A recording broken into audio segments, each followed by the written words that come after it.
Bonjour, aujourd'hui j'ai envie de vous parler de fatigue. Donc c'est une sensation qui nous est toutes et tous familière, mais en même temps c'est quelque chose qu'on comprend toujours pas bien. Même d'un point de vue scientifique, il y a encore beaucoup de recherches en cours sur le sujet et pas mal de théories qui s'affrontent. J'ai récemment découvert l'existence d'une théorie dont j'avais envie de vous parler aujourd'hui parce que je la trouve super intéressante. Et ça remet en question un dogme qui nous paraît comme un acquis depuis à peu près toujours. Alors la théorie qui est encore très répandue de nos jours, c'est que on devient fatigué quand on atteint notre limite musculaire. Donc les muscles arrivent à court d'oxygène, à court de fuel, et ils commencent à subir des dégâts liés à l'accumulation de toxines libérées par l'effort, comme par exemple l'acide lactique. Mais il y a une théorie qui est défendue par un scientifique qui s'appelle Tim Noakes et qui est de plus en plus populaire, notamment chez les psychologues, qui dit que ben non, c'est pas les muscles vraiment qui déterminent notre état de fatigue, mais c'est le cerveau. Notre cerveau, que le Tim Noakes appelle un gouverneur central, il créerait une sorte de buffer. Il nous enverrait le signal de fatigue bien avant qu'on arrive au bout de nos capacités physiques. Et il ferait ça dans le but de nous protéger, de protéger l'homéostasie, cet équilibre intérieur, parce que notre protection, c'est un peu la raison d'être du cerveau. Le cerveau essaye toujours de nous faire survivre, de nous protéger. Et le cerveau, il sait qu'on aura encore des choses à faire avec les muscles après cet effort. Et si on pense en termes d'évolution, ça a beaucoup de sens. Par exemple, à l'époque où on devait encore chasser notre nourriture, le cerveau nous envoyait un signal de fatigue bien avant d'être complètement à bout, d'avoir les muscles complètement HS, parce qu'il savait qu'il fallait ramener notre nourriture au camp, par exemple. Ou bien encore aujourd'hui, quand on fait une séance de sport, imaginons quand on va à la salle, on fait une séance jambes vraiment poussée à fond, on va se sentir fatigué, on va se sentir, ok, là, je ne peux plus rien donner de moi. Mais il faut encore qu'on rentre chez nous depuis la salle de sport. Donc il faut encore qu'on utilise nos jambes. Et d'ailleurs, on remarque même que bah, même si on a les jambes qui flageolent, qu'on a du mal à monter les escaliers ou qu'on a du mal, moi c'est souvent après une séance haut du corps, j'ai du mal à me laver les cheveux par exemple, même si on a les muscles qui flageolent, on peut encore marcher, on peut encore utiliser nos bras pour faire quoi que ce soit le reste de notre journée. Même si on a donné ce qui nous semble être 100% de notre effort, nos capacités pendant notre séance de sport. Du coup, le cerveau, il ferait une estimation assez conservatrice de l'énergie qu'on peut allouer à une tâche en fonction de tout un tas de variables.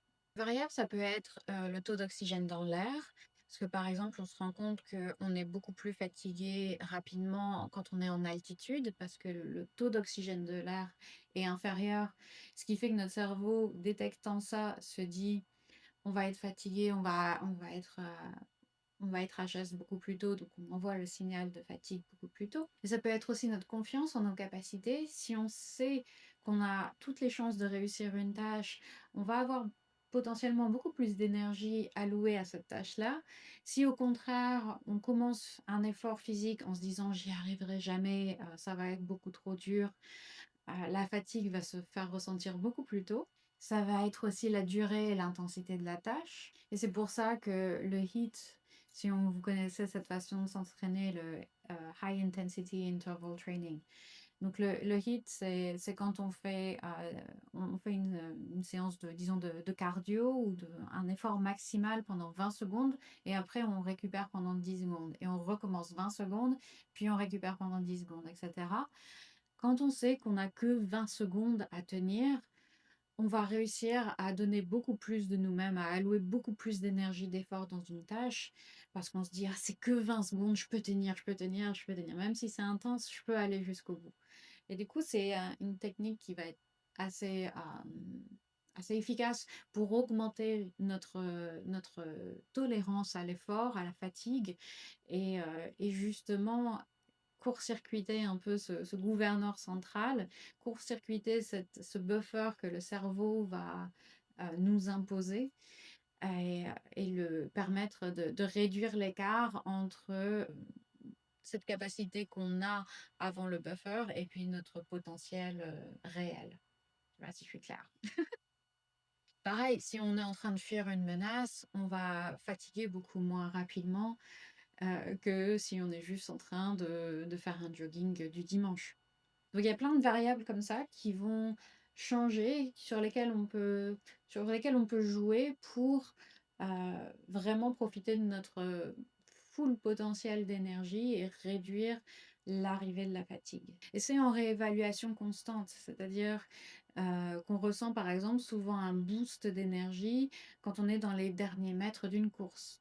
Alors je dis ça comme si je courais régulièrement, ce qui n'est pas du tout le cas, mais je pense qu'on en a tous fait un peu l'expérience que dans les derniers mètres ou les dernières secondes d'un effort, on arrive à trouver en nous un peu plus d'énergie alors que on était mort de fatigue il y a quelques secondes avant, quelques secondes, quelques minutes avant.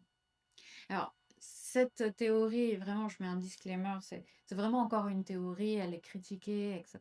Il y a plein de discussions sur le sujet, mais je la trouve quand même fascinante et, euh, et libératrice. Alors, pourquoi je la trouve libératrice?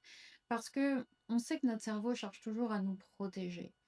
Et que si on veut s'entraîner à devenir plus résilient, et alors là, je parle de fatigue physique aujourd'hui, et c'est déjà quelque chose de super important d'apprendre à être plus résilient physiquement, mais quelque part, j'ai envie de poser aussi une théorie sur la théorie que c'est également le cas pour la résilience mentale ou résilience émotionnelle.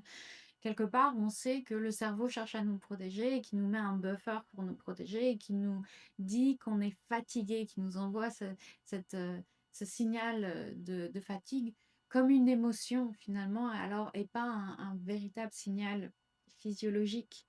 Et c'est vraiment quelque chose qui se passerait dans notre tête, dans notre cerveau, et qui serait pour nous protéger, mais qui veut aussi dire que en fait, on en a encore sous le capot. Et il y a d'ailleurs Tim Noakes qui a cette citation sur laquelle je vais terminer aujourd'hui, qui dit: Tu n'es pas obligé de croire ce que tu ressens et tu n'es pas obligé de croire ce que ton cerveau te dit. Même si tu te sens au bout du rouleau, tu peux continuer et tu peux encore faire mieux. J'aime beaucoup cette citation. Alors voilà, le cerveau est une chose absolument formidable et merveilleuse. Donc j'espère que cette théorie t'aura intéressé autant que moi et qu'elle t'aura inspiré, qu'elle t'aura encouragé à bâtir encore ta résilience de plein de manières différentes. Je te souhaite une excellente journée. N'hésite pas à me laisser tes commentaires et tes impressions sur tout ce que je viens de raconter. Et moi, je te retrouve la semaine prochaine. Ciao, ciao!